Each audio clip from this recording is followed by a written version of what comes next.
Baik, teman-teman, kita mulai. Topik saya adalah jebakan manajemen ya. Saya upayakan selesaikan dalam waktu kurang dari 30 menit jebakan manajemen. Jadi gini, kita harus tahu dulu bahwa filosofi ya di bisnis MLM itu adalah mengembangkan tim. Kalau kita bicara soal bisnisnya ya, mengembangkan tim, memimpin tim, dan bukan mengelola tim. Nah, kesalahan banyak pemimpin adalah malah dia mengelola tim, bukannya memimpin, bukannya mengembangkan. Mengatur kayak babysitter, ya, ada bayi semuanya diatur, semuanya. Itu kerjaan yang salah yang dilakukan oleh banyak sekali leader. Makanya kita harus membedakan antara kita uh, mengatur dan memimpin, ya. Mengelola dan memimpin. Mengelola itu adalah tugas dari seorang manajer, ya. Manajer itu digaji di sebuah perusahaan, dia itu memang tugasnya itu adalah memanage, mengatur kan, manage karyawan-karyawan gitu. Jadi ini kesalahan kalau di bisnis MLM, Anda nggak bisa melakukan itu. Kenapa? Karena kita bukan uh, tim kita, downline kita itu bukan bawahan kita, bukan karyawan yang mendapatkan gaji. Oke, yang kita pimpin itu adalah calon pemimpin, partner bisnis kita. Makanya mengelola itu seperti ini, memberikan perintah kepada downline apa yang harus dilakukan, tapi dirinya sendiri tidak melakukannya. Kamu baca buku, penting banget baca buku. Kamu udah lakukan presentasi belum hari ini? Berapa kali kamu presentasi? Tapi dirinya sendiri tidak melakukannya. Dirinya sendiri tidak baca buku.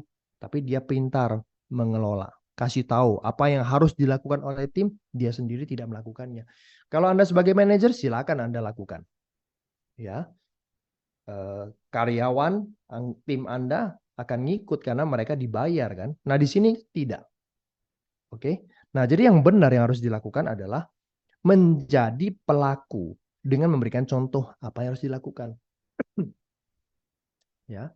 Jadi kalau Anda minta tim Anda membaca buku, pertanyaannya adalah Anda sendiri sudah baca belum? Kalau Anda minta tim Anda untuk lakukan presentasi yang banyak, Anda sendiri berapa banyak Anda lakukan presentasi? Jangan Anda minta downline Anda lakukan 30 kali presentasi, sedangkan diri Anda sendiri 15 juga tidak.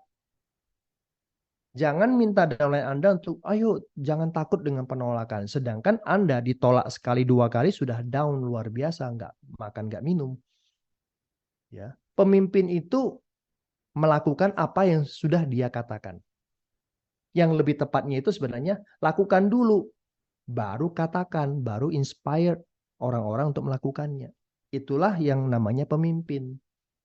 Ya, leadership is action, not position. Jadi leadership ini bukan jabatan. Nanti Pak Suprapto akan bahas ya 4 tingkatan tersebut. Bukan jabatan, bukan posisi, tapi adalah action, melakukan. Seorang pimpinan perusahaan belum tentu seorang pemimpin yang baik. Makanya ada cerita di mana sebuah perusahaan pimpinannya tidak terlalu didengar oleh karyawannya, tapi ada salah satu karyawan yang menonjol. Di mana kalau dia melakukan sesuatu, orang lain mau ngikut. Padahal karyawan itu tidak punya jabatan di perusahaan itu, dia hanya karyawan biasa. Nah, orang yang didengar itulah lebih pantas disebut sebagai pemimpin. Karena orang sukarela mengikuti dia. Nah, leadership harus seperti itu. Action. Orang ngikut kita karena memang dia mau. Ya, karena dia nyaman dengan kita. Nah, coba sekarang tanya pada diri Anda sendiri. Apakah Anda menjadi leader yang seperti itu? Atau terjebak mengelola? Anda ikut seminar hari ini, ya, training hari ini. Wah, kata Pak Suprapto, kata Pak Sadra, ini. Oke, besok saya kumpulkan tim saya kasih seminar yang sama seperti hari ini. Bukan itu, teman-teman. Ya, kalau Anda hanya ngatur tim, tidak melakukan action, maka nanti jangan kaget kalau tim Anda juga jago ngatur tim dia di kedalaman. Jadi tidak ada orang praktek. yang praktek itu dikit. Nah, inilah kendala banyak leader di MLM. Ya, saya sponsori orang dikit. Kenapa? Karena saya harus habiskan waktu untuk memanage mereka. Jadi rekrut pribadinya nggak banyak. Karena takut nanti kalau saya terlalu banyak rekrut orang, nggak punya waktu untuk mengatur mereka. Siapa suruh Anda mengatur? Ya, tugas Anda adalah beri contoh. Bagaimana Anda mau meminta downline Anda lakukan presentasi yang banyak, sedangkan Anda sendiri tidak banyak. Bagaimana Anda bisa meminta downline Anda untuk punya mensponsori 20 downline, 30 downline. Tapi Anda sendiri sponsori 5 orang aja udah stop. Dan terjebak di ngatur 5 orang ini supaya mereka itu bisa jalan. Makanya jaringan Anda jadi kurus. Ya, jaringan Anda tidak sehat. Karena Anda terjebak di sana. Tidak action. Ya. Ada sebuah kisah ya, kisah nyata. Anda tahu ya, Lee Kuan Yew, pendiri dari negara Singapura. Perdana Menteri pertama Singapura. Ya, sekarang beliau sudah meninggal ya, almarhum. Lee Kuan Yew, ya sewaktu Singapura dideklarasi merdeka, negaranya itu secara higienis, secara kesehatan ya, secara negara itu tidak bagus gitu loh. Ya, polusi di mana-mana, banyak rumah-rumah kumuh, pokoknya tidak higienis. Ya, dan ini masalah. Karena kalau lingkungannya tidak sehat, banyak orang-orang yang sakit, tidak produktif, itu namanya biaya buat sebuah negara. Nah, bagaimana? Apa yang dilakukan oleh Lee Kuan Yew? Lee Kuan Yew bukan hanya sekedar, kita harus bersih ya, semua masing-masing, ayo, halo, kalian harus bersihkan rumah ya, biar bersih, jaga itu semuanya. Ya, buang sampah pada tempatnya. Dia tidak hanya sekedar ngomong, tapi dia turun tangan dan melakukan. Dengan cara apa? Dia bersih-bersih lingkungan rumahnya sendiri dan mengajak tetangga-tetangga untuk melakukannya. Ini baru namanya pemimpin.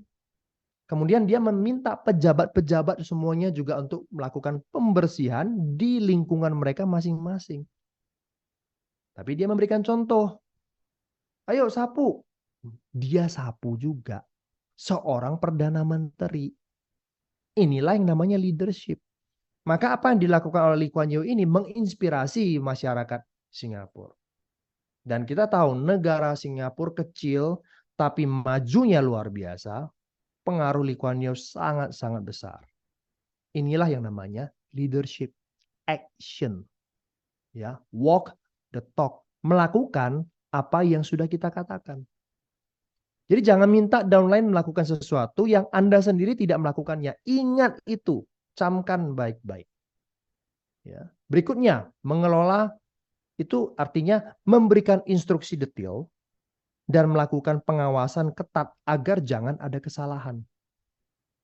Karena takut nanti downline lakukan salah, nih orang baru nih, gue harus berikan instruksi-instruksi step demi step apa yang harus dilakukan. Mereka itu nggak usah ya mikir lagi, pokoknya gue akan kasih tahu apa yang harus mereka lakukan. Dipantau terus. Habis energi Anda, waktu Anda itu sebenarnya bisa digunakan untuk mensponsori banyak orang sebagai contoh kepada tim untuk bisa mensponsori banyak orang juga. Tapi Anda terjebak di sini. Ini yang namanya jebakan manajemen. Lakukan pengawasan ketat. Apa yang terjadi? Tim Anda tidak akan bertumbuh. Tim Anda mati. Mereka jadi takut melakukan banyak hal. Udahlah nanti dimarahin. Udahlah nanti tunggu perintah aja. Ya. Tim Anda nggak berkembang. Kayak bonsai, tahu nggak? Ya, tanaman bonsai yang udah di stop pertumbuhannya. Nah, seperti itu. Tim kita itu nggak boleh seperti bonsai. Ya, harus bertumbuh. Anda kepingin kan tim Anda mandiri kan, tapi Anda yang membunuh tanda kutip mental dari tim Anda karena Anda yang memberikan instruksi detail dan sebagainya. Nah, yang seharusnya dilakukan oleh pemimpin adalah beritahu ending yang diharapkan itu apa, goalsnya itu apa. Setelah tahu hasil akhirnya seperti apa, baru kasih pengarahan, batasan-batasan, ya, apa yang harus dilakukan oleh downline. Berikan kebebasan untuk mewujudkannya. pengarahan. Dengan cara apa? Oh, baca buku apa yang dibutuhkan. Kemudian hadir di training apa. Dengarkan audio video apa. Itu cara kita mendidik sebagai seorang coach. Upline kan berperan sebagai trainer, sebagai coach, sebagai mentor kan? Bukan babysitter, bukan manajer. Ingat, Anda memberikan ruang agar tim Anda ini bisa bertumbuh. Kasih tahu. Ya. Nah, inilah yang harus dilakukan oleh seorang pemimpin. Jangan kaku. Seperti ini. Ya. Kalau Anda lihat ya, ini ada selang pipa air. Dia langsung membengkok ya. Mengikuti bentuk batu. Jadi pemilik rumah lalu tanya kepada tukang air. Mas, kenapa batunya nggak digeser aja? Tukang airnya bilang apa? Saya cuma disuruh masang pipa, bukan ngegeser batu. Inilah kakunya, teman-teman. Ya, nggak bisa. Kepemimpinan bisnis itu bukan textbook gitu loh. Ya, menunggu perintah dari downline, dari upline apa yang harus dilakukan. Kalau belum ada arahan, Anda tidak melakukannya. Anda kan nggak mau seperti itu. Kalau itu yang terjadi, teman-teman, bisnis Anda tidak akan bertumbuh. Menjadi bos, menuntut dilayani dan dihormati, ini super parah ini. Ya, karena menganggap dirinya itu lebih tinggi daripada downline, sehingga dia berhak mendapatkan pelayanan. Oke. Ingat, pemimpin itu melayani, menunjukkan kepedulian. Dan di awal tadi saya sudah singgung, antara Anda dengan downline Anda, ini adalah hubungan rekan bisnis, partner, setara artinya. Bukan hubungan antara atasan dan bawahan, bukan. Ya. Anda bukan bos. Jadi jangan Anda berperilaku seperti bos.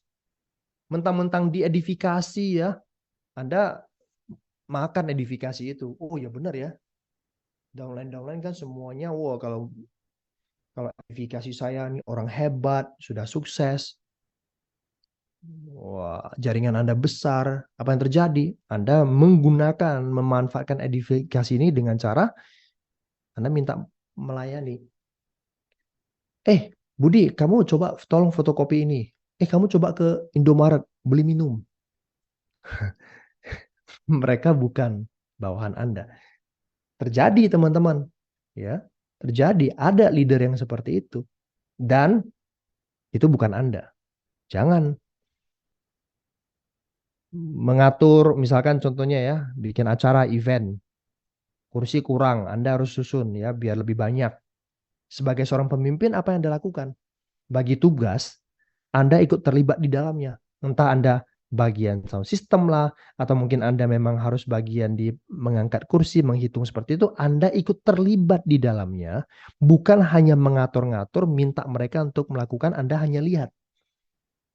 Karena Anda merasa bahwa saya pemimpin tinggi, masa saya turun tangan, angkat-angkat kursi, melayani, ingat, Lee Kuan Yew sebagai Perdana Menteri turun tangan dengan cara kasih lihat apa yang harus dilakukan, baru menginspirasi orang lain melakukannya. Nah, inilah yang harus teman-teman sekalian lakukan. Oke. Mengelola, melindungi tim secara berlebihan, overprotective. Ini juga terjadi. Ya, kita udah melihat gara-gara menerapkan no cross-lining secara berlebihan. Wah, cross-lining berbahaya. Ya. Oke, bikin acara eksklusif. Ya, khusus kalau saya bikin seminar, crossline tidak boleh ada. Karena crossline adalah racun. Sehingga Anda jadi musuh, ya. Crossline jadi musuh. Anda menganggap itu, Anda mengajarkan itu pada tim. Tujuannya apa? Biar tim saya itu tidak teracuni dengan apa yang disampaikan oleh crossline. Anda overprotective. Ya. Yang seharusnya dilakukan oleh seorang pemimpin adalah memperlengkapi tim dan berikan kepercayaan untuk salah dan bertumbuh. Anda overprotective tujuannya apa? Takut nanti kalau downline down. Atau nanti dia itu mengalami banyak kegagalan. Guru yang terbaik kan pengalaman orang lain. Betul. Tapi bukan berarti downline itu dibiarkan tidak melakukan kesalahan sama sekali. Nggak mungkin kan? Nah, downline itu belajar dari mana? Arahan yang kita berikan, kemudian dia jalankan, mentok sana mentok sini dan sebagainya. Nah, dia belajar dari sana. Yang penting apa? Konsultasi jalan terus.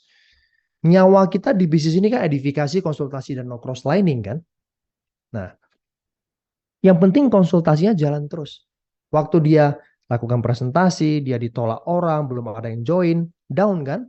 Nah, yang dilakukan oleh downline itu adalah datang ke Anda, samperin Anda, dan lakukan konsultasi. Anda kasih arahan lagi, kasih motivasi lagi, dan biarkan dia lakukan lagi. Bukan malah melindungi secara berlebihan.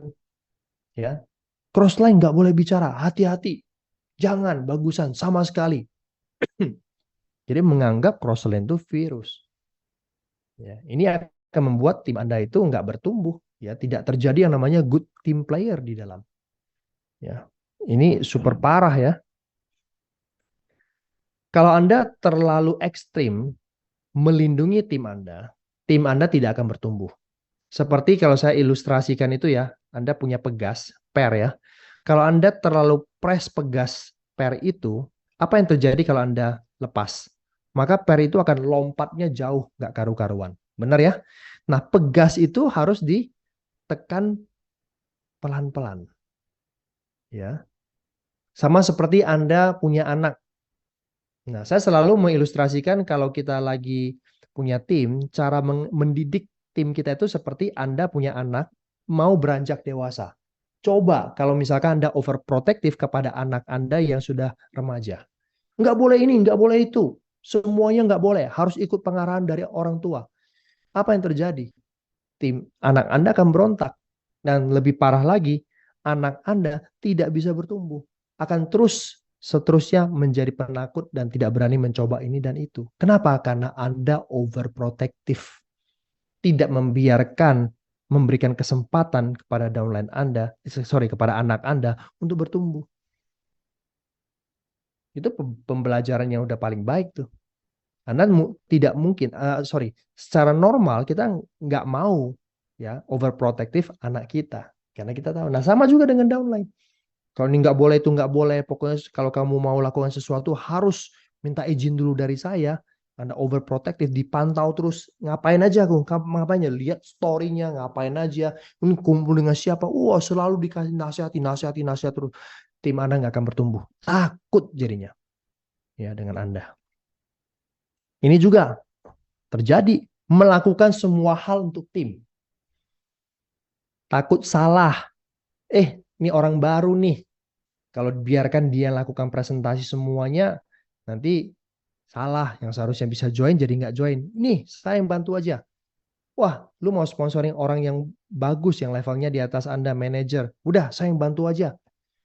Mau daftarin orang baru ya? Udah, saya yang bantu daftarin aja. Mau pilih pesan produk ya? Udah, saya bantu aja. Semuanya Anda. Downline Anda ngapain? Coba. Ya. Memimpin adalah menemukan orang yang tepat dan membimbing mereka untuk sukses. Dan ini terjadi, teman-teman. Ya, saya punya downline dulu, dia stres konsultasi dengan saya karena dia punya downline yang sampai detik ini udah join 1 tahun belum bisa daftarin orang. Jadi semuanya itu harus dia yang lakukan. Saya bilang, ya kamu sih cari masalah sendiri. Kenapa nggak dari awal? Di bulan pertama orang ini aktif, dia sudah harus bisa daftarin orang. Iya, dia ibu rumah tangga, dia ribet kalau seperti ini. Nggak ada alasan. Kalau ibu rumah tangga ini bisa main TikTok, bisa ngedit foto jadi bagus, jadi smooth, pasti bisa daftarin orang. Zaman sekarang itu nggak ada alasan lagi gua nggak bisa, gua gaptek. Saya kasih tahu, daftarin orang di MLM itu jauh lebih mudah daripada buka aplikasi pengeditan, bikin smooth wajah, kasih alis yang cemerlang dan lain sebagainya, itu lebih butuh effort ketimbang daftarin orang. Salah Anda sendiri. Kenapa semuanya Anda lakukan? Akhirnya apa yang terjadi? Dia stres. Kerjanya banyak. Nggak sempat presentasi prospek. Kenapa? Sibuk ngurusin prospek downline yang sudah 1 tahun jelasin marketing plan juga nggak bisa. Siapa yang salah? Karena Anda yang manjain. Saya kasih tahu teman-teman. Kalau saya mensponsori orang, dan orang ini aktif, kalau saya bantu dia presentasi pertama kali, orang itu join, saya akan menunjukkan cara daftarin orang secara online di depan dia. Ini ya cara daftarin pertama kali. Kalau dia sponsor orang kedua, saya nggak bantu lagi. Saya samperin dia, ini tak ajarin. Lu klik ini, lu klik itu, lu klik ini, lu klik itu. Cukup sekali contoh aja. Berikutnya orang ini udah harus bisa lakukan. Ya, biar mudah ya bikin alat bantu, PDF, ngajarin orang cara buat join. Ya, saya nggak pernah mau merepotkan diri, entah dia itu siapapun, nggak mau merepotkan diri untuk ngurus daftarin orang berbulan-bulan bahkan sampai bertahun-tahun. Kerjaan kita bukan itu. Sebagai seorang leader banyak yang bisa kita lakukan. Ya, 1 bulan orang yang saya sponsori kalau dia aktif udah harus bisa lakukan presentasi. Saya bantu dia presentasi paling 3-4 kali. Yang kelima dia sudah harus presentasi di depan saya. Ada video cara melakukan presentasi yang benar seperti apa, minta dia nonton. Itu yang harus dilakukan oleh pemimpin. Ya, Pak, tapi kalau misalkan saya nggak lakukan itu, dia nggak mau jalan. Berarti dia bukan orang yang tepat. Udah, itu aja. Anda nggak freedom kan? Jaringan Anda udah kurus karena Anda terjebak di dalam, nggak sponsoring orang, habisin waktu untuk melakukan hal-hal teknis seperti ini. Itu bukan freedom yang Anda dapatkan. Karena Anda terjebak di dalam melakukan semua hal untuk tim. Karena kasihan nanti nggak bisa dan lain sebagainya. Sama seperti kepompong ya. Anda pernah dengar cerita kan? Ulat mau jadi kupu-kupu, dia harus keluar dari kepompong. Wah, kalau anak kecil lihat ya, ini ada sebuah eksperimen, anak kecil melihat. Waduh, kasihan banget ya dia ya. Kayak kok sempit banget. Dia kok berjuang banget untuk melepaskan diri dari kepompong itu. Kok kasihan banget. Udah deh, gua nggak tega. Dia pakai cutter, bantu koyakin kepompong tersebut dan akhirnya keluar. Wah, dia happy karena bisa membantu kupu-kupu itu keluar. Tapi masalahnya adalah sayapnya lemah. Nggak berapa lama mati kupu-kupu itu. Kenapa? Karena si anak kecil tersebut menghilangkan proses yang seharusnya dialami oleh kupu-kupu itu, yaitu menguatkan sayapnya. Proses sulit yang dihadapi oleh kupu-kupu sewaktu mau mengeluarkan sayapnya dari kepompong itu adalah proses yang memang harus dia lalui. Karena proses inilah yang akan membantu sayapnya kuat. Kira-kira begitulah kalau teman-teman sekalian terlalu membantu tim Anda. Tim Anda tidak akan bertumbuh. Tim Anda akan lemah bergantung kepada Anda. Bayangkan kalau Anda punya 10, 20, 30 orang yang semuanya bergantung kepada Anda. Anda quit dari bisnis ini. Kemudian mulai nyebar ke sana nyalahin orang, nyalahin perusahaan MLM. Wah, MLM nggak ada cuan lah. Aduh, jaringan makin besar, makin repot. Mau ngurusin inilah, ngurusin itulah. Tim saya nggak berkembang. Padahal yang salah didik itu Anda. Yang cari masalah itu Anda. Oke? Jadi jangan mengelola tim.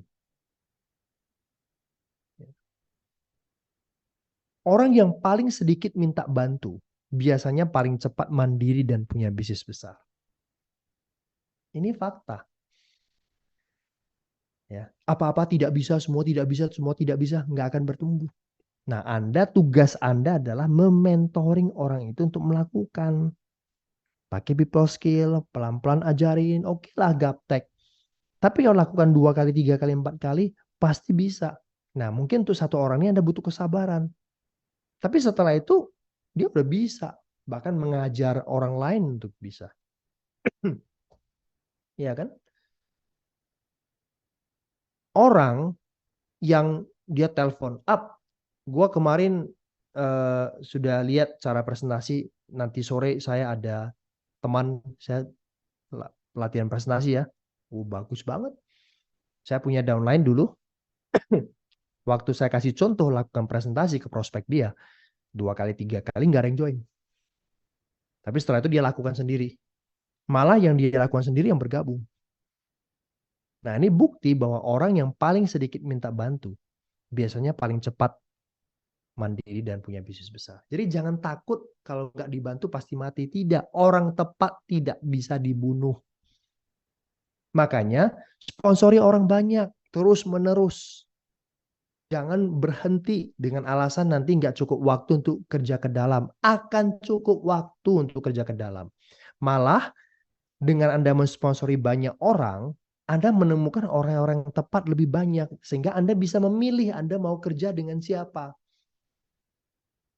Bukan Anda terpaksa kerja dengan orang yang itu-itu aja karena Anda nggak punya pilihan. Karena Anda terjebak di dalam ya, jebakan manajemen. Ini nih 3 persoalan serius jebakan manajemen. Yang pertama menghasilkan downline yang lemah dan malas karena semuanya bergantung pada Anda. Yang kedua kehilangan waktu untuk memberi contoh perekrutan member baru yang saya bilang tadi. Yang seharusnya ini adalah contoh yang paling tepat membuat jaringan Anda gemuk. Badan kita secara fisik jangan gemuk karena penyakit kan. Tapi kalau bisnis harus gemuk. Makanya sponsoring orang.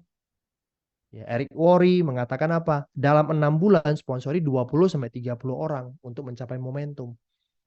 Tapi saya ketemu dengan leader yang dia sponsori 5 orang saja, sudah berhenti. Selesai, jaringannya kurus. Yang ketiga adalah mengakibatkan banyak konflik kepribadian dengan tim. Ya kan yang seperti yang saya bilang tadi. Stres lah karena urus tim lah terlalu banyak lah, inilah itulah. Ya, jadi jangan terjebak di dalam. Pemimpin yang mengelola yang harus kita hindari. Yaitu pemimpin yang suka ngatur, suka kasih perintah, dia sendiri tidak melakukannya, maksa lagi, mengawasi, mencari kesalahan, bukan pelaku, dan minta dilayani. Ada tipe pemimpin yang dia ngawasin Instagram dari orang yang dia bantu, dilihat ngapain aja aktivitasnya. Kan gila itu kan? Jangan lakukan seperti itu, orang nggak nyaman. Tim Anda bukan karyawan Anda. Anda punya lebih baik daripada Anda ngawasin kayak gitu, teman-teman. Lebih baik gunakan waktu untuk sponsori orang. Kasih contoh dengan cara mensponsori orang yang banyak. Itu yang harus dilakukan sebagai seorang pemimpin. Bukan malah ngatur-ngatur downline Anda. Ya. Itu saya juga pernah cerita dulu ya, antara Anda menjadi seorang petugas pantai, penjaga pantai, atau Anda penjaga penjara. Kalau penjaga penjara itu kan tahu lah ya, napi itu harus dikasih tahu kan. Ada jam-jamnya semuanya udah diatur. Jam bangun, jam olahraga, jam kerja, jam istirahat, jam makan, semuanya diatur satu persatu. Sedangkan eh, penjaga pantai, dia nggak lakukan itu. Penjaga pantai itu pokoknya tempelkan peraturan yang harus ditaati.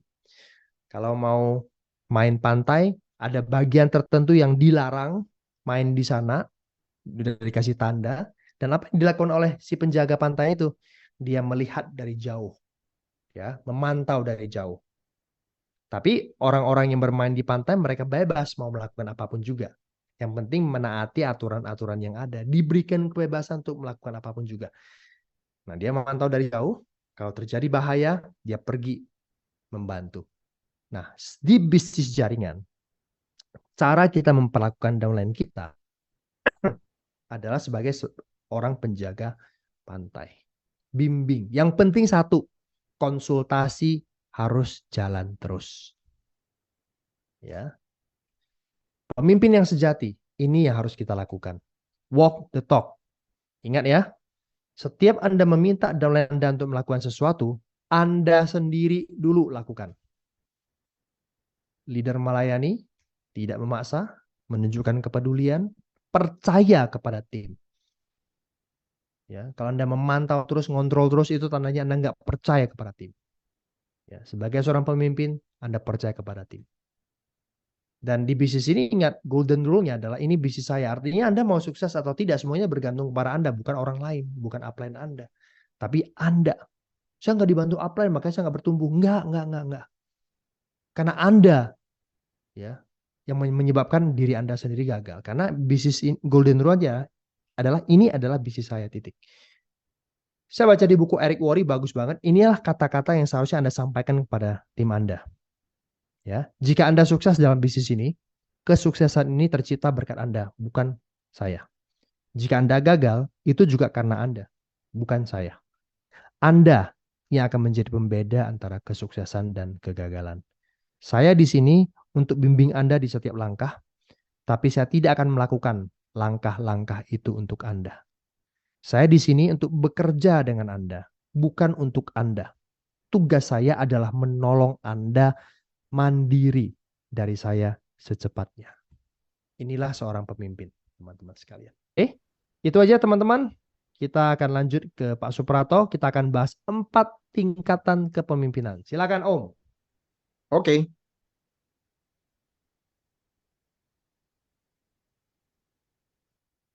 Ya, 4 tingkat leadership di MLM.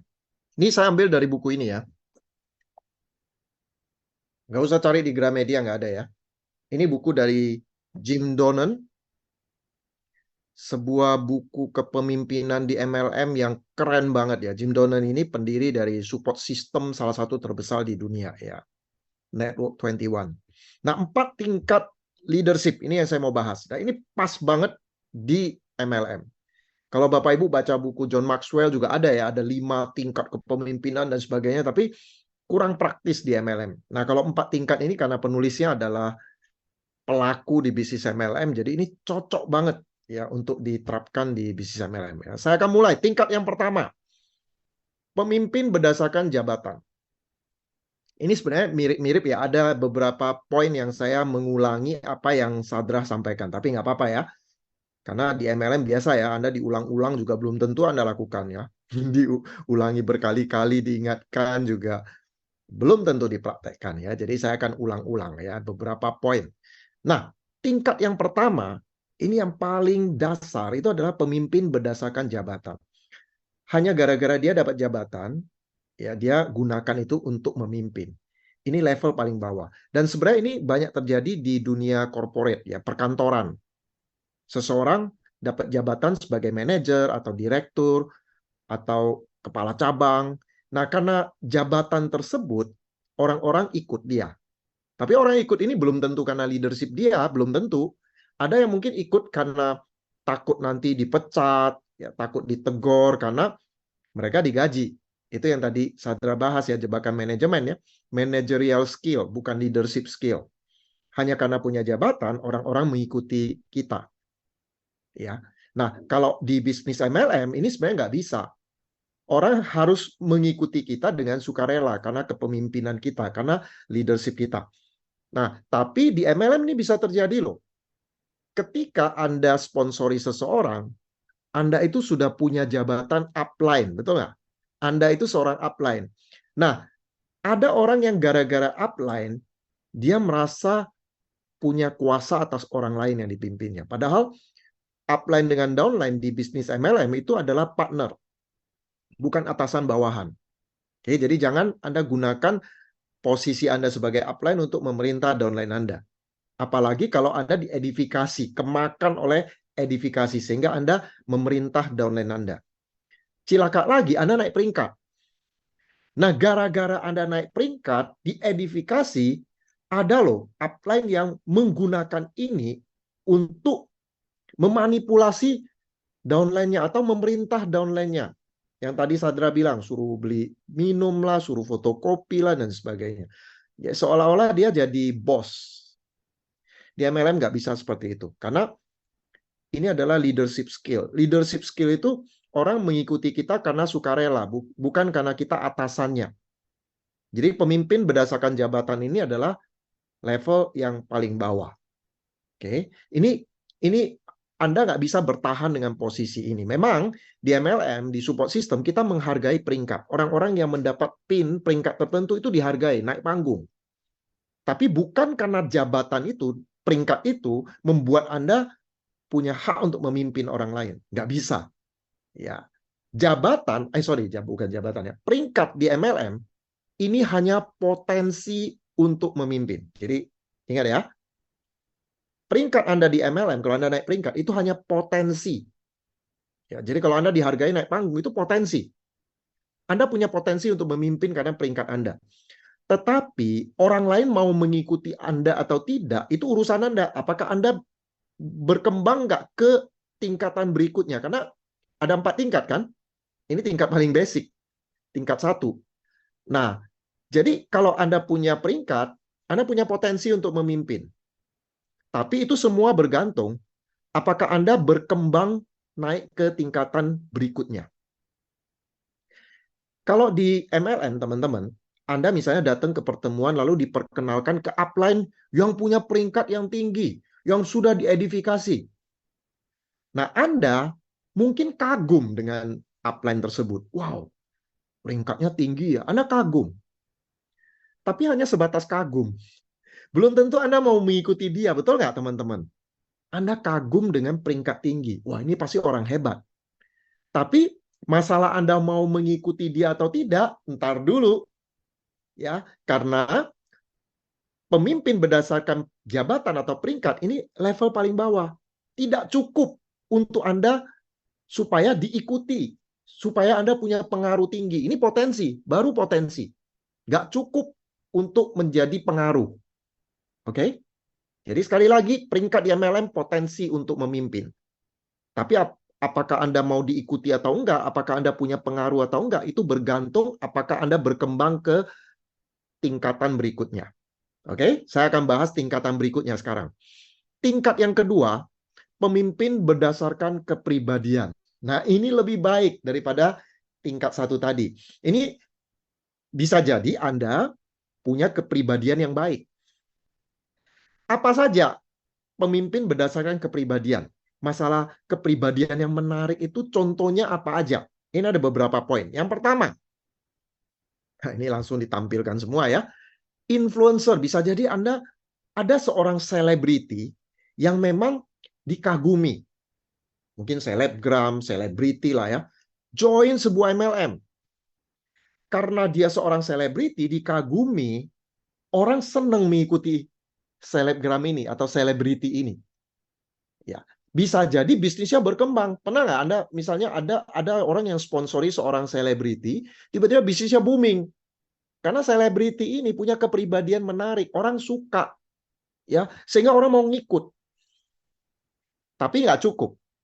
Ini hanya potensi. Jadi kepribadian yang menarik hanya potensi. Sama seperti tingkat 1 tadi. Peringkat di MLM hanya potensi untuk memimpin. Seorang yang disukai seperti selebriti, ini punya potensi bagus untuk diikuti. Tapi nggak cukup. Oke? Bisa jadi ya diikuti karena dia disukai karena dia seorang selebriti. Atau influencer atau selebgram. Yang kedua, mungkin orang ini punya penampilan fisik yang memukau. Ganteng, cakep.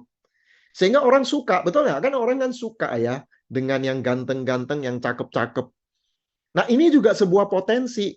Mohon maaf nih teman-teman yang secara fisik saya merasa saya nggak ganteng, saya nggak cakep. Ya, ini nggak fair. Ya, ini balance lah hidup. Kadang-kadang orang yang ganteng, cantik, tapi kan poin lain kan belum tentu ya. Belum tentu dia menyenangkan. Bisa jadi orangnya sombong. Orang yang penampilannya secara fisik nggak begitu bagus, tapi bisa jadi dia punya kepribadian lain yang lebih menarik ya. Nah, intinya penampilan fisik yang memukau ini bisa jadi sebuah potensi untuk diikuti. Orang suka. Ya, tapi sekali lagi nggak cukup. Bisa jadi juga baik hati. Ya, ini yang ketiga, baik hati.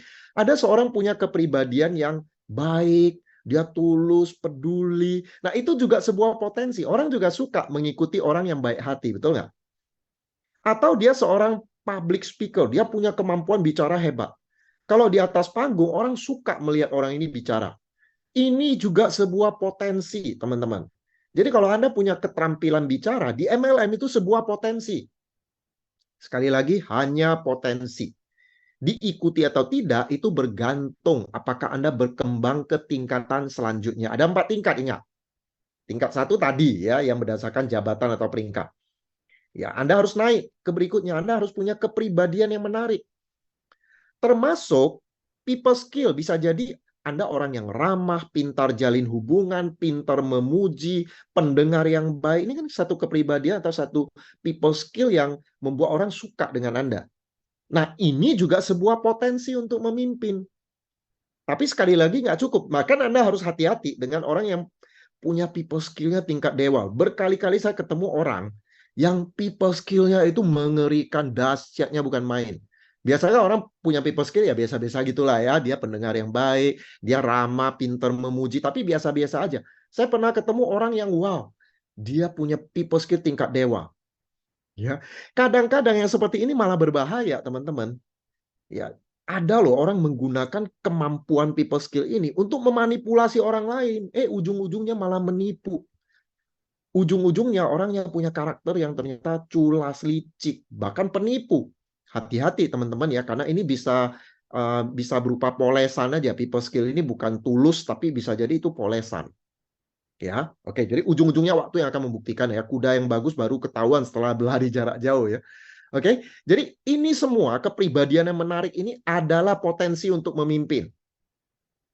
Adalah aset yang berharga di MLM. Jadi kalau Anda misalnya orang punya people skill yang hebat, Anda orang baik hati, ya, penampilan fisik memukau, apalagi Anda pintar bicara, ini adalah aset yang berharga di MLM. Tapi sekali lagi ini nggak cukup. Ya, ini akan sia-sia, teman-teman. Semua ini sia-sia jika tak didukung oleh apa? Kinerja. Nah, ini kita udah masuk ke MLM nih, teman-teman. Ya, dan saya akan menjawab pertanyaan, kenapa ada orang yang dia seorang selebriti join, bisnisnya booming, tiba-tiba nggak lama kemudian rontok semua jaringannya, omsetnya hilang. Selebriti itu udah nggak bertaring lagi. Kenapa bisa begitu? Karena ini, teman-teman. Ya, selebriti ini yang sebenarnya punya aset ya, karena dia disukai, dia punya aset yang berharga, punya potensi. Tapi sayangnya dia tidak berkembang ke tahapan berikutnya, yaitu apa? Dia tidak menunjukkan kinerja, ya. Dia tidak menunjukkan prestasi di MLM. Pernah nggak Anda punya upline, orangnya baik, benar-benar baik, tulus. Anda suka dengan upline Anda. Tapi lama-lama, karena kinerjanya begitu-begitu aja, Anda juga nggak mau ngikutin dia. Karena di MLM, kita ini penting sekali leadership. Ini bisnis yang digerakkan oleh leadership. Jadi kepribadian yang menarik ini hanya potensi dan aset. Kalau Anda tidak berkembang ke tahapan yang berikutnya, tahapan 3, ini sia-sia semua. Ya, jadi harus didukung oleh kinerja. Karena tingkat yang ketiga ini pemimpin berdasarkan kinerja. Oke, jadi Anda mulai paham kenapa ada orang yang pintar bicara di atas panggung, tapi lama-lama ditinggalkan. Orang nggak mau ngikut juga. Kenapa? Karena nggak ada kinerjanya. Orang akan berpikir, nih upline saya cuma tukang bacot aja. Ya, cuma tukang ngomong doang. Not action, talk only mungkin ya. Cuman bacot, tapi nggak membuktikan dengan prestasi. Ingat ya, MLM itu digerakkan oleh leadership. Tadi Sandra udah bahas panjang lebar ya. Leadership is action, not position. Anda harus jadi pelaku. Nggak cukup hanya perintah-perintah orang. Kamu presentasi 30 kali ya. Anda sendiri nggak 30 kali. Naik peringkat dong. Yuk kita ikut pertemuan bersyarat. Yuk ikut pertemuan bersyarat. Ujung-ujungnya Anda nggak ikut. Kalau Anda nggak action, nggak tunjukkan kinerjanya, orang tinggalin Anda. Karena sekali lagi, MLM itu digerakkan oleh leadership. Anda nggak bisa menyuruh donenan melakukan yang Anda tidak lakukan. Leadership itu is visual. Kelihatan. Kalau Anda tidak menunjukkannya, orang nggak mau ikut. Perintah aja nggak cukup. Kalau di kantor bisa. Karena di kantor orang-orang digaji. Mereka nggak nurutin Anda bisa pecat dia. Tapi di MLM nggak bisa. Orang harus mengikuti Anda dengan sukarela. Jadi Anda jadi pelaku. Anda tunjukkan Anda pelaku. Kinerja Anda harus terlihat. Karena gini teman-teman, kita kalau mau mengikuti seseorang, kita juga mesti tahu orang itu kompeten, betul nggak? Orang itu kalau jadi pemimpin yang kita mau ikuti dia, kita harus tahu bahwa dia tahu jalannya. Kalau Anda naik gunung, Anda mau nggak nanya ke orang yang nggak ngerti jalan? Enggak kan? Kita mesti nanya ke orang yang kita tahu udah pernah naik ke atas. Dia tahu jalan. Kompeten dia. Makanya sebagai upline, Anda harus tunjukkan kinerja. Kalau Anda naik peringkat, orang tahu Anda kompeten. Saya mau ngikutin Anda. Tapi kalau Anda cuma ngomong di atas panggung, atau sekedar punya kepribadian yang menarik, tapi kinerjanya nggak mendukung, nggak pernah naik peringkat, nggak ada prestasinya, nggak ada hasilnya, orang malas ngikutin Anda. Walk the talk, tadi Sadra udah bahas. Ya, cuman kalau tadi Sadra bahasnya dengan kalimat yang negatif, jangan meminta downline Anda melakukan hal yang tidak Anda lakukan. Saya coba ubah sedikit ya. Hanya boleh minta downline melakukan sesuatu yang kita lakukan. Oke. Jadi kalau Anda mau suruh meminta downline Anda presentasi 30 kali, Anda dulu 30 kali. Kalau tidak, downline Anda nggak mau dengerin Anda. Anda nggak bisa berbohong di bisnis MLM. Ketahuan. Ada seorang downline saya, dia nggak percaya lah. Saya presentasi banyak. Dia nggak percaya. Suatu hari ini downline ini minta, Pak, boleh nggak saya ikut Pak Suprato seharian? Oke, kita tetapkan tanggalnya. Kapan dia ikut saya? Saya bilang jam 9 pagi ya. Oke, sampai malam loh ya. Oke, dia jam 9 pagi dia udah sampai ke tempat saya. Kita barengan. Dia ikut saya jam 9 pagi. Kita udah follow up. Jam siang ya, habis makan siang, saya udah bantu follow up dan melakukan phone session ya, phone session bantu ada sekelompok tim untuk mengundang buat home meeting besoknya. Dan saya lakukan itu sampai jam 12 tengah malam. Pulangnya dia bilang, Pak, gila Pak, nggak kuat Pak saya ikut Pak Suprato. Jam 9 pagi sampai jam 12 tengah malam. Nah, akhirnya dia tergerak. Dia tahu saya nggak cuma ngomong. Jadi teman-teman di MLM itu Anda nggak bisa bohong. Ya, kalau Anda nggak melakukan sesuatu, Anda nggak bisa suruh downline Anda lakukan. Bahkan Anda nggak usah suruh dia presentasi banyak. Dia lihat Anda presentasi banyak, dia ikut. Anda nggak usah minta downline Anda, presentasi, orang rekrut orang yang banyak, yang melebar ya, sponsori orang banyak. Tapi kalau Anda nggak lakukan, mereka nggak mau ikut. Anda nggak suruh mereka, tapi Anda presentasi, Anda rekrut banyak orang. Mereka lihat Anda, mereka juga ikut. Tanpa perlu disuruh, mereka ikut. Itulah leadership. Ya, leadership is action, not position ya. Nah, satu lagi ya. Ini ada satu downline saya yang waktu kita ada acara pertemuan, saya minta dia, Sabtu nanti undang banyak orang ya. Ya Pak, tenang Pak. Downline saya udah kerahkan, mereka akan hadir hari Sabtu. Cuman sayang Pak, hari Sabtu saya nggak bisa ikut. Loh, kenapa kamu nggak ikut? Saya ada follow up. Saya bilang, loh, follow up itu kalah penting dengan pertemuan. Lebih baik kamu prioritaskan pertemuan, follow up nanti aja.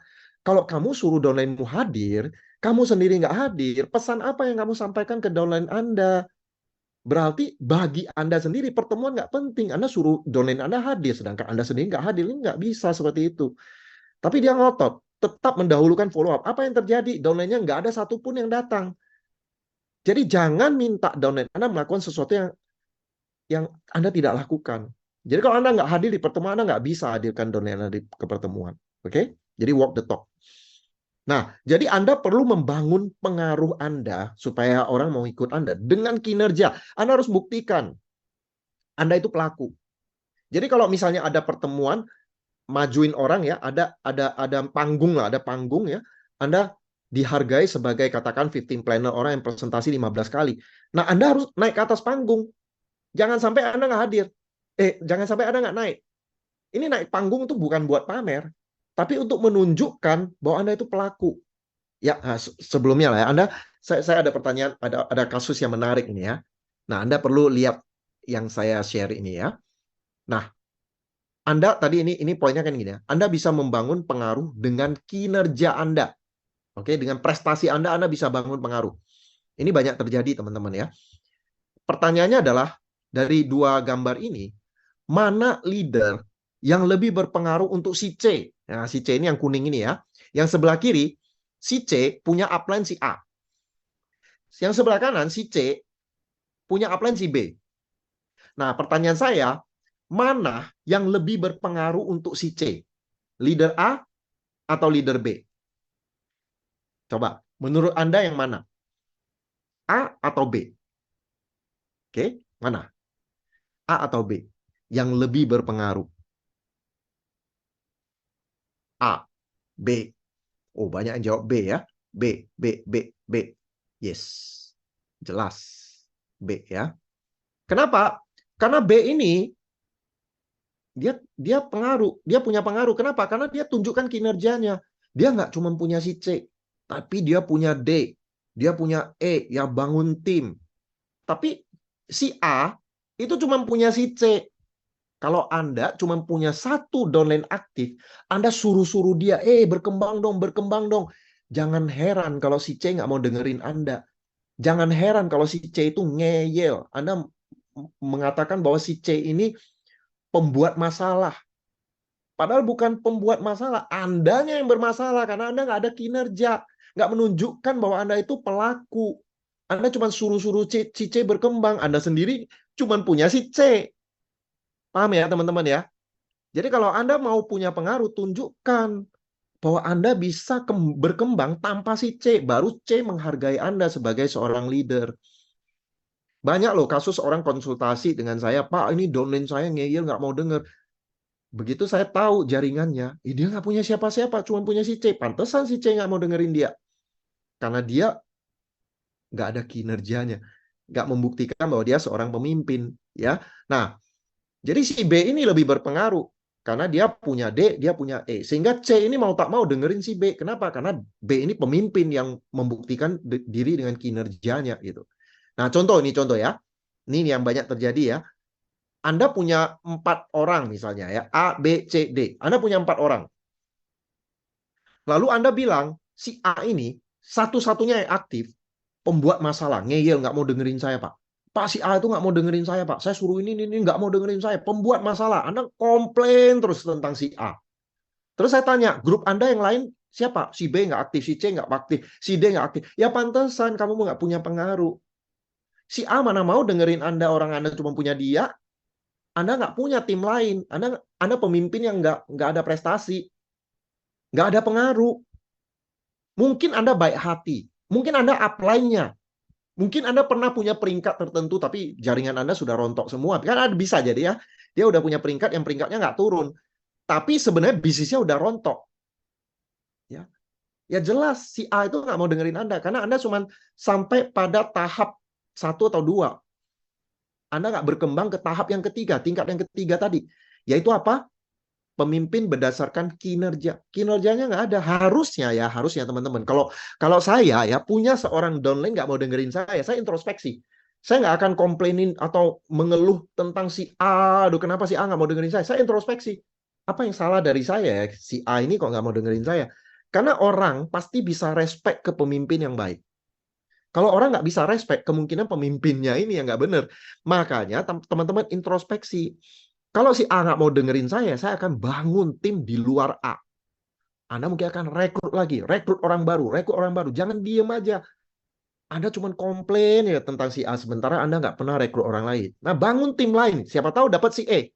Si E ini ternyata berkembang. Nah, kalau Anda punya si E, Anda udah punya pengaruh. Siapa tahu dengan pengaruh Anda, si C aktif juga. Karena melihat, upline saya ternyata action ya upline saya. Wah, upline saya punya tim yang lain yang berkembang. Akhirnya apa? Mereka termotivasi, mereka berkembang. Nah, kalau udah seperti ini, pengaruh Anda lebih kuat lagi, lebih besar lagi. Kira-kira si A ini mau dengerin Anda nggak? Kalau Anda seperti ini. Bisa jadi si A mau dengerin. Karena Anda jadi punya pengaruh. Si A ini bilang, upline-ku ini ternyata nggak cuma punya saya loh. Punya grup lain yang bagus. Akhirnya si A ini mau dengerin Anda. Gitu caranya Bapak Ibu, bukan komplain downline Anda yang menurut Anda pembawa masalah. Kalau dia pembawa masalah ya udah, rekrut orang lain. Kenapa mesti komplain dengan orang yang bermasalah? Rekrut orang lain. Anda harus tunjukkan dengan kinerja sehingga Anda membangun pengaruh berdasarkan kinerja Anda. Dan manfaatkan panggung pertemuan. Panggung pertemuan itu kita menghargai orang naik tingkat itu bukan untuk pamer, tapi untuk Anda membangun bisnis. Makanya Bapak Ibu, kalau Anda hadir di pertemuan, Anda fit team planner, jangan nggak maju. Anda maju itu bukan untuk pamer. Ada orang ya naik peringkat, tapi dia nggak mau maju. Dia bilang apa? Saya rendah hati, saya low profile. Nggak seperti itu. Panggung itu untuk Anda bangun bisnis.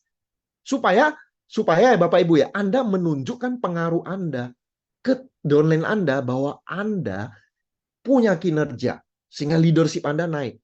Kan Anda nggak bisa bilang sama downline Anda, saya lo naik peringkat. Nggak usah, santai aja. Di pertemuan ketika Anda disuruh naik peringkat, tiba-tiba Anda maju. Downline Anda kan, upline saya, ternyata upline saya naik peringkat. Mereka akan termotivasi dan leadership Anda naik karena Anda menunjukkan kinerjanya. Jadi kalau Anda minta downline Anda, presentasi 30 kali, presentasi 30 kali ya. Lalu di pertemuan, Anda nggak maju sebagai goal planner 30 kali presentasi, mereka nggak mau dengerin Anda. Tapi kalau Anda maju sebagai 30 planner, 30 presentasi, baru mereka mau dengerin Anda. Upline saya 30 presentasi loh. Upline saya naik peringkat, upline saya hadir ke pertemuan bersyarat. Jadi kalau Anda sudah membuktikan kinerjanya Anda, baru Anda punya power, punya pengaruh untuk menginspirasi downline Anda mengikuti jejak Anda. Ya, jadi panggung pertemuan untuk Anda membangun bisnis. Jadi manfaatkan itu. Bahkan ini mendorong Anda supaya Anda, saya harus naik ke atas panggung. Supaya apa? Supaya leadership saya naik. Karena kalau Anda nggak pernah naik panggung, downline Anda akan saling berbisik. Upline kita tukang bacot doang. Upline kita ini cuman ngomong doang, ya nggak pernah naik panggung, nggak ada kinerjanya. Jangan sampai seperti itu. Jadi Anda bisa membangun pengaruh dengan kinerja Anda. Dan ini semua proses, nggak gampang. Ketika Anda mengejar peringkat demi peringkat, ini proses. Dan proses ini kan Anda udah tahu nggak gampang ya. Penuh dengan kesulitan-kesulitan yang kita sebut proses. Tapi proses ini akan menempa diri Anda. Yang tadinya mental Anda lemah jadi kuat. Yang tadinya Anda agak sombong ditempa oleh proses jadi lebih rendah hati. Tadinya Anda nggak sabar jadi lebih sabar. Karena proses ini. Leadership Anda juga jadi lebih terasah. Anda juga menjadi orang yang lebih bijak. Gara-gara proses ini. Jadi proses ini ibarat apa ya? Anda tahu batu yang diasah terus jadi diamond, jadi intan permata yang bagus ya karena diproses kan, jadi batu berharga. Nah, Anda juga demikian ketika Anda mengejar kinerja, Anda mengejar peringkat, Anda diproses sehingga Anda menjadi orang yang lebih baik, katup Anda naik. Dan ini akan membawa Anda ke tingkat selanjutnya. Ini tingkat yang keempat, yaitu kepemimpinan berdasarkan prinsip. Nah, kita semua di bisnis MLM harus sampai di tingkat keempat. Ini baru tingkat yang membuat bisnis Anda jangka panjang. Dan orang mau mengikuti pemimpin yang punya prinsip. Ya, karena ini mereka udah nggak ragu-ragu lagi. Kalau cuma sekedar peringkat ya ini belum tentu. Tapi kalau Anda udah punya tingkat yang keempat ini, pemimpin berdasarkan prinsip, orang akan dengan tenang ngikutin Anda. Mereka akan respect, mereka akan sayang kepada pemimpin seperti ini. Loyal. Bahkan mereka nggak mau pindah-pindah MLM lain hanya gara-gara Anda masih bertahan di sana. Ya, ini tingkat 4. Kepemimpinan berdasarkan prinsip. Apa sih maksudnya kepemimpinan berdasarkan prinsip? Nah, di sini Bapak Ibu, di tingkat 4 ini, dasar pengaruhnya adalah sikap dan karakter yang mengikuti prinsip yang benar. Jadi ada sikap, ada karakter. Sikap itu basicnya, dasar ya. Sikap, integritas, loyalitas ya. Dan ada karakter. Kita udah bahas ini ya di leadership yang kedua dan ketiga kemarin ya. 102, 103. Ini 104. Jadi harusnya Anda sudah tahu ya. Ada faktor sikap, integritas, loyalitas. Lalu ada 5 karakter kepemimpinan yang sudah kita bahas yang lalu ya, leadership 103. Yaitu tentang melayani, optimis, berani, pembelajar, dan bertanggung jawab. Nah, tentu saja kita nggak ngulang, Bapak Ibu, itu sudah ada di buku Freedom is Not Free. Bapak Ibu bisa baca bab 5 sampai bab 12. Ada 5 karakter kepemimpinan, itu penting banget. Anda harus mengutamakan orang lain, mengharapkan yang terbaik atau optimis. Anda harus berani dalam bertindak atau mengambil keputusan, hasrat untuk belajar supaya Anda lebih bijak dan memikul tanggung jawab. Ya, ini ada 5 karakter kepemimpinan. Jadi bukan hanya sikap, integritas, dan loyalitas saja, tapi juga 5 karakter kepemimpinannya. Nah, inilah yang tercangkup di dalam kepemimpinan berdasarkan prinsip.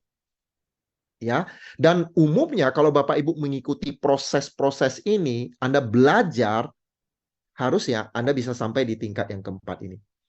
Ya, dan tingkat yang keempat inilah tingkat di mana Anda mau mengikuti pemimpin seperti ini. Terus terang nih, teman-teman, kalau Anda lagi mencari seorang pemimpin ya, pemimpin seperti apa yang Anda mau ikuti? Ini ada 4 pertanyaan. Ada 4 pertanyaan yang Anda tanyakan dalam hati. Ya, kalau Anda mau ikuti seorang pemimpin. Pertanyaan pertama adalah, dapatkah saya mempercayainya? Betul nggak? Orang ini bisa dipercaya nggak? Dia punya integritas atau enggak? Integritas itu melakukan apa yang dikatakan ya. Nah, kalau Anda punya upline yang nggak punya integritas, nggak pernah tepati janji, nggak bisa dipercaya, udah gugur Bapak Ibu. Anda nggak mungkin mau ikut dia. Jadi nomor satu, dia punya integritas nggak? Ya, integritas itu sikap basic dasar. Ya, punya nggak? Kalau nggak punya, udah nggak perlu lagi. Pertanyaan kedua, kalau misalnya dia punya ya integritas, dapat dipercaya. Pertanyaan kedua, apakah dia peduli kepada saya? Dia punya hati nggak sih? Orangnya egois nggak? Atau mengutamakan diri sendiri atau mengutamakan orang lain? Kalau Anda punya seorang pemimpin yang dapat dipercaya, tapi dia nggak peduli sama orang lain, dia nggak peduli pada Anda, dia cuma egois, peduli pada diri sendiri, Anda juga nggak mau ikuti dia, betul nggak? Jadi 2 pertanyaan ini ya, dia harus bisa dipercaya, kedua dia peduli pada kita, dia nggak egois orangnya. Nah ya, yang ketiga, apakah dia bertanggung jawab? Ya, suka nyalain orang lain atau mengambil alih tanggung jawab? Ini karakter nih Bapak Ibu. Kalau dia nggak bertanggung jawab, Anda juga nggak mau ikuti pemimpin seperti itu. Yang bisanya cuma nyalain orang lain. Ya. Dan yang keempat, apakah dia mampu? Kompetensi. Kita nggak mau bertanya pada orang yang nggak tahu jalan. Kalau Anda mau naik gunung tersesat, kita nggak mau nanya atau ngikuti orang yang kita tahu dia nggak tahu jalan juga. Kita mau ngikuti orang yang, dia tahu jalan nih. Dia kompeten. Nah, upline Anda kompeten nggak? Kalau dia naik peringkat, dia udah tunjukkan bukti-buktinya dia naik peringkat, kita mau ngikutin dia. Kinerjanya ada. Jadi ini 4 pertanyaan yang ada dalam hati kita ketika kita mau mengikuti seorang pemimpin. Nah, sekarang dibalik teman-teman. Kalau Anda mau jadi pemimpin yang diikuti, pemimpin level yang keempat, tingkat yang keempat, yang orang mau mengikuti Anda dengan sukarela dan jangka panjang, loyal kepada Anda, maka Anda harus jadi orang yang punya integritas, dapat dipercaya. Kedua, Anda harus mengutamakan orang lain, jangan egois. Peduli ya dengan downline Anda. Yang ketiga, Anda harus bertanggung jawab, jangan cuma nyalain orang lain. Anda harus mengambil alih kepemimpinan, tanggung jawab. Dan yang ketiga, yang keempat, Anda harus kompeten. Jangan apa-apa nggak ngerti, presentasi nggak tahu, follow up nggak tahu. Ya, Anda harus kompeten. Jadi pelaku. Tunjukkan dengan kinerja. Oke? Jadi itulah yang Bapak Ibu teman-teman harus lakukan supaya Anda sampai ke tingkat keempat. Dan ini butuh waktu. Nggak instan. Nggak misalnya, oke, saya mau jadi pemimpin seperti itu, besok langsung. Enggak. Reputasi pemimpin yang tadi, yang tingkat 4 itu dibangun secara bertahap dan tidak instan. Makanya dia tingkat yang keempat. 1, 2, 3, baru keempat. Butuh waktu. Ya, 4 tingkat leadership ini. Dari awal Anda mungkin punya jabatan upline, naik peringkat, lalu berkembang kepribadiannya lebih menarik, ya, lalu kinerjanya Anda buktikan, dan akhirnya proses jadi pemimpin tingkat keempat. Jadi ini semua proses, tidak instan. Anda bisa belajar dari sekarang. Ya, miliki kepribadian yang menarik, peduli, tunjukkan kinerja, Anda diproses, lama-lama Anda jadi orang yang berharga, katupnya naik. Itulah prinsip. Oke, jadi kita sudah belajar 4 tingkat leadership di MLM, yaitu kepemimpinan berdasarkan jabatan, ini nggak cukup. Yang kedua adalah Anda harus naik menjadi orang yang punya kepribadian yang menarik. Jadi people skill bagus, mungkin Anda tunjukkan dengan kompetensi, akhirnya naik ke tingkat yang berikutnya, yaitu kinerja. Ya, dan kinerja akan menempa Anda. Proses yang Anda ikuti berubah naik menjadi tingkat yang keempat, yaitu kepemimpinan berdasarkan prinsip.